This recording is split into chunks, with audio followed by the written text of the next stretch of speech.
Supreme court of Pakistan का फैसला जिसमें नवाज शरीफ को और उसके तमाम वुज़रा को उनका करप्ट तरीन करार दे दिया। अच्छा ओके, सुप्रीम कोर्ट का फैसला लीजिए सवाल जवाब। अच्छा बड़ा साहब का फैसला जाके देख ले। आवाम की बात सुन ले, घबराता नहीं।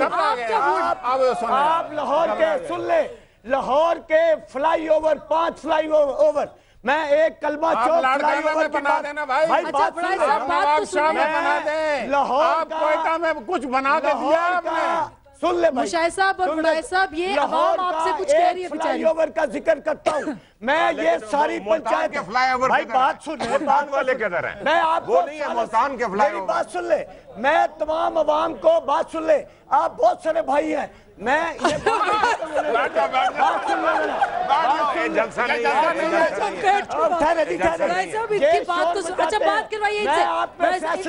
फैसला आवाम का फैसला। अच्छा ये आवाम को सुनाने दे, मुझे एक प्रपोजिशन देने दे, मुझे एक प्रपोजिशन देने दे, फिर आप बोल ले। भाई बलावल भुट्टो ये कह रहा है कि मेरी माँ का कातिल परवेज मुशर्रफ जज बुलाता हूँ। शोर क्यों मचाते हैं? सुन ले, शोर क्यों मचाते हैं? सुन ले मैडम, मैं एक बात करना चाहूँगा। काफी टाइम हो गया जी, मैं बात करना चाहूँगा। एक सेकंड सवाल ले लीजिए। मैं इम्तियाज सफदर वड़ाई साहब से सवाल करना चाहता हूँ। ये मजदूर रहनुमा है आरडीए के जी। वो मैं आपने ब्रेकिंग न्यूज़ दी है मुलाजमीन के बारे में कि जी उनको एक बहुत अच्छा पैकेज, ह्यूज पैकेज दिया जाएगा।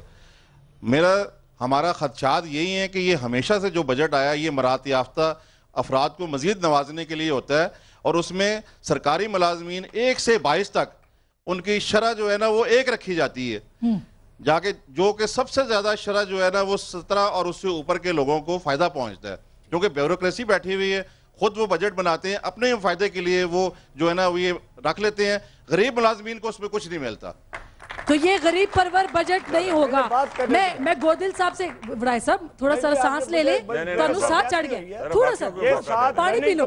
अच्छा मैं आवाम को जज बनाने लगा, गोदिल साहब के पास मैं आवाम को जज बनाने लगा। मुझे एक मैंने एक फिक्रा मुझे बता देना दे। मैं अब ये शोर में जज बना रहे हैं, मैं इनको जज बनाने लगा। मेरे भाइयों बात तो सुनते नहीं, फैसलों पे अमल नहीं करते, जज बना रहे हो।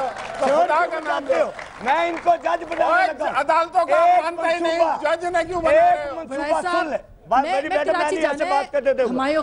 बेचारे नहीं जीत सकते, गोदिल साहब नहीं जीत सकते। पंजाब गवर्नमेंट का एक मनसूबा अवाम को जज बनाने बताओ, इनको जज बनाने लगा हूँ।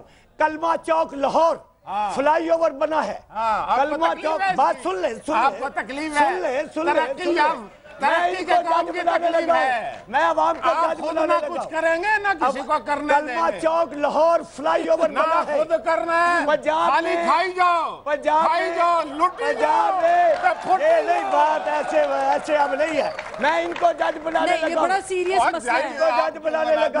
वड़ाई साहब बड़ा सीरियस मसला है। वड़ाई साहब फ्लाईओवर, वड़ाई साहब फ्लाईओवर की आवाम आपको देख रहे हैं, प्लीज उनकी आवाम की बात तो कोई करे। 70 करोड़ से ज्यादा नहीं, पॉइंट स्कोरिंग नहीं करे प्लीज, खुदा का वास्ता। 2.5 अरब एक फ्लाईओवर से 1 करोड़ 1 अरब फ्लाई कर गया, फ्लाई कर गया। बोलिए थैंक यू। गोदिल साहब किस तरह से बजट को बेहतरीन बनाया जा सकता है, क्योंकि आपने आम आदमी की बात सुनी है। प्लीज मुशाहिद साहब प्लीज। जी जी जी शोर मचा रहे हैं जी गोदिल साहब, जी गोदिल साहब जी। खामोश रहेंगे तो हौसला रखें। कलमा चौक फ्लाईओवर आप जाके जी गोदिल साहब बोलिएगा।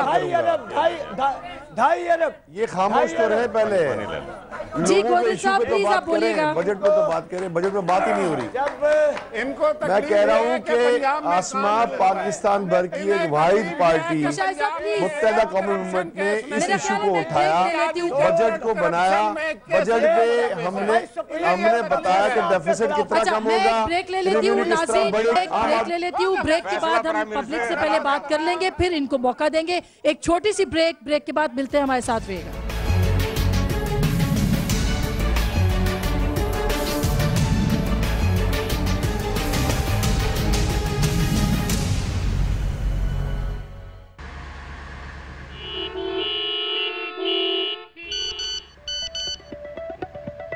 ड्राइवर, गाड़ी दूसरे रास्ते पर मोड़ लें। यहाँ से रैली निकलने वाली है।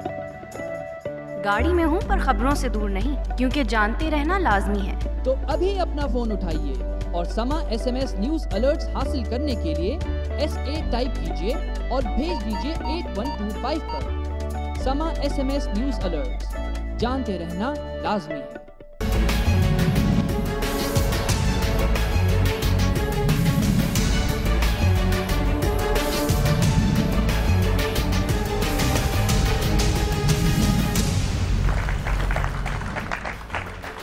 वेलकम बैक नाज़रीन, एक बार फिर आपको खुशामदीद कहते हैं नेशनल प्रेस क्लब इस्लामाबाद से। और आप गुफ्तगू सुन रहे थे। नेचुरली इस वक्त आवाम के अंदर भी बहुत गम और गुस्सा है कि महंगाई, लोड शेडिंग, उसके मारे हुए लोग हैं।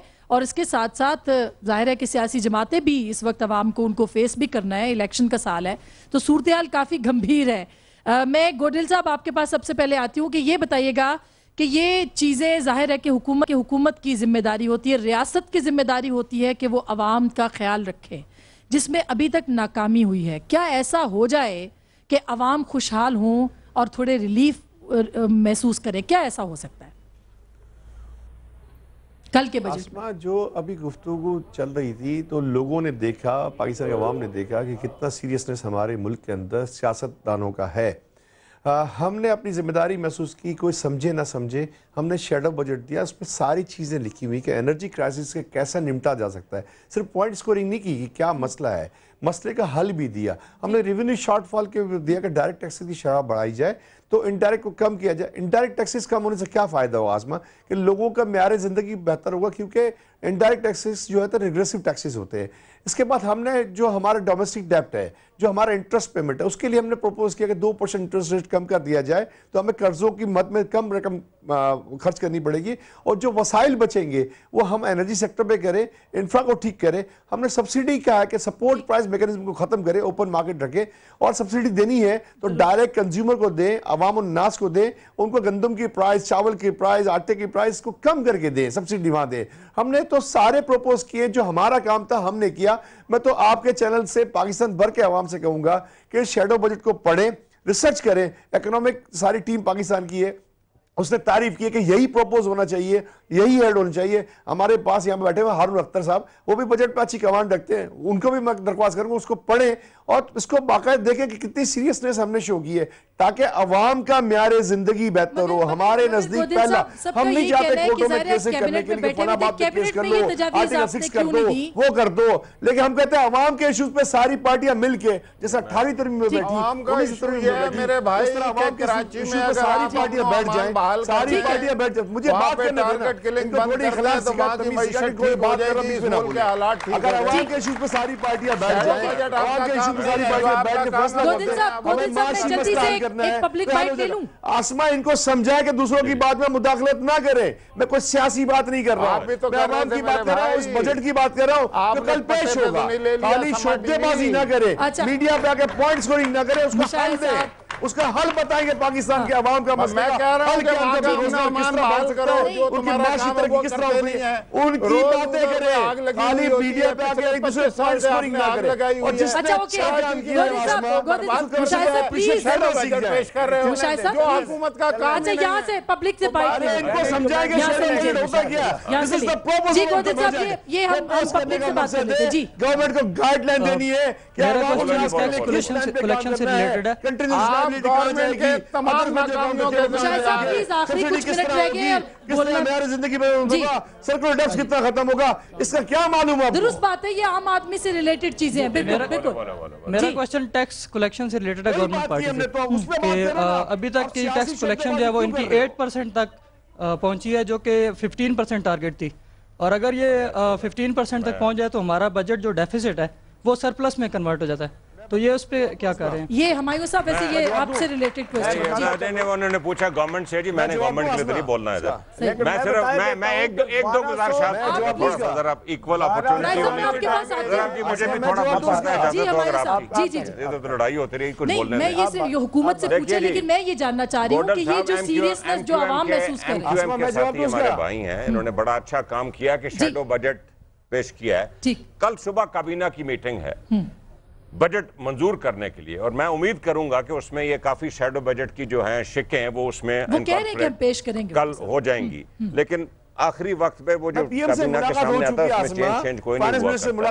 दूसरा इधर बात हो रही है कि 2 साल से पंजाब के पास बिजली का शोबा आ गया है, तो मुझे जरा बताइए कि सिंध के पास भी आ गया है, खैबर पख्तूनख्वा के पास भी आ गया, बलूचिस्तान के पास भी आ गया, उधर कितनी बिजली पैदा हो रही है, इस बात का भी हमें जवाब दे दें। तीसरा मैं ये भी सवाल करूंगा कि आपको वड़ायत साहब हमारे भाई हैं, इनको लाहौर के फ्लाईओवर जो हैं वो बहुत नजर आ रहे हैं, इनको मुल्तान के फ्लाईओवर नहीं नजर आ रहे जो कम से कम एक छोटे से शहर में 10 के करीब बन चुके हैं। चलिए, अवाम की भलाई हुई है ना, लाहौर में बना है या मुल्तान में, अवाम की भलाई हो गई। यहाँ पे कोई एक और सवाल था जी, इधर जी, माइक इधर ही रखिएगा। जी जी जी, मेरा सवाल वड़ायत साहब से है कि क्योंकि पीपल पार्टी के शहीद जुल्फकार अली भुट्टो ने नारा दिया था रोटी कपड़ा और मकान, लेकिन आज की गवर्नमेंट ने शायद ये छीनने का हक अदा कर रही है।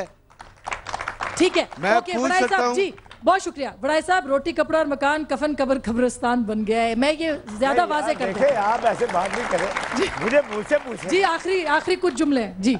मुझसे सवाल करें, सवाल तो उन्होंने मुझसे किया, जवाब आप दे रही हैं। नहीं, मैं तो सवाल ऐड कर रही हूँ जी। लगता है सियालकोट की है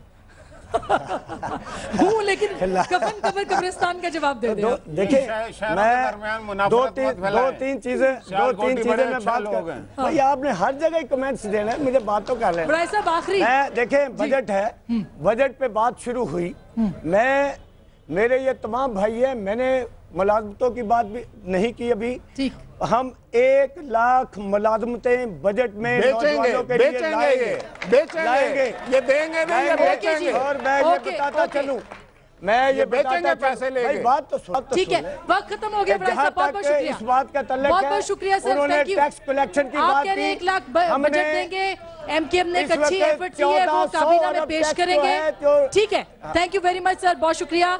पाकिस्तान के अवाम ये एक्सपेक्ट करते हैं कि उनके साथ सच बोला जाए, उनकी बात की जाए, उनकी आवाज उठाई जाए, ये सिर्फ खाली वादे, नारे और दावे न किए जाए। क्या ऐसा कल होगा? पाकिस्तान के अवाम देखेंगे, फैसला आपका।